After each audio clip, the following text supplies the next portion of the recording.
dispositions de lutte que la Guinée entreprend avec ses partenaires pour pouvoir contrecarrer cette épidémie à virus Ebola en Guinée et dans les pays voisins. Donc, nous avons particulièrement parlé aujourd'hui du problème du Hajj. Nous avons parlé du fait que l'OMS a élevé l'épidémie au niveau d'urgence sanitaire de portée internationale. Nous avons également parlé de certaines dispositions que les pays ont prises, à savoir l'état d'urgence dans certains pays de la sous-région.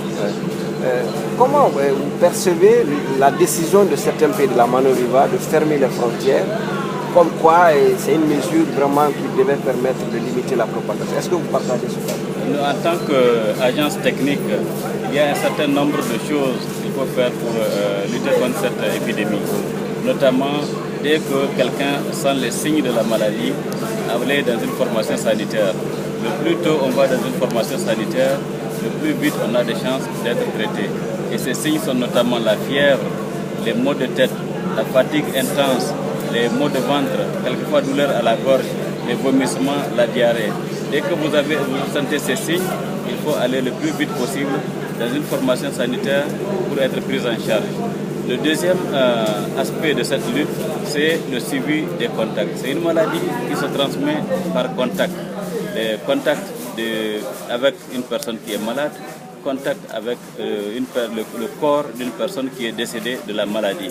Donc ces personnes contacts doivent être suivies parce que la maladie est contagieuse, donc ces personnes contacts peuvent développer la maladie. Et dès que les symptômes apparaissent, il faudrait qu'on les amène dans une formation sanitaire pour pouvoir les prendre en charge le plus rapidement possible.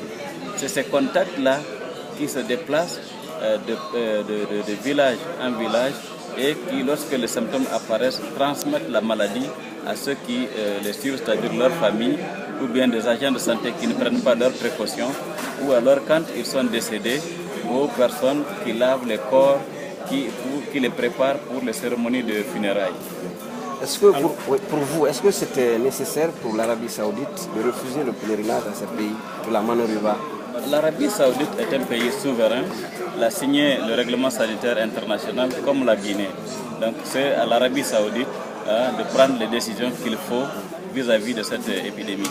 Vous, votre avis là-dessus? Alors docteur, parlant toujours de l'état d'urgence, qu'est-ce que signifie exactement? Vous pouvez nous donner une toute petite explication de la définition de l'état d'urgence? L'état d'urgence veut dire que le gouvernement prend à son niveau, à son compte, toutes les mesures nécessaires pour pouvoir lutter contre cette épidémie. C'est-à-dire certaines libertés que ne peut pas restreindre en cas de démocratie. L'état d'urgence permet de restreindre certaines libertés ou de prendre certaines décisions qui ne pouvaient pas être prises sans concertation. Alors en cas d'état d'urgence, tous ces pouvoirs-là sont concentrés maintenant au niveau de l'exécutif. C'est ça l'état d'urgence. Par exemple, un exemple.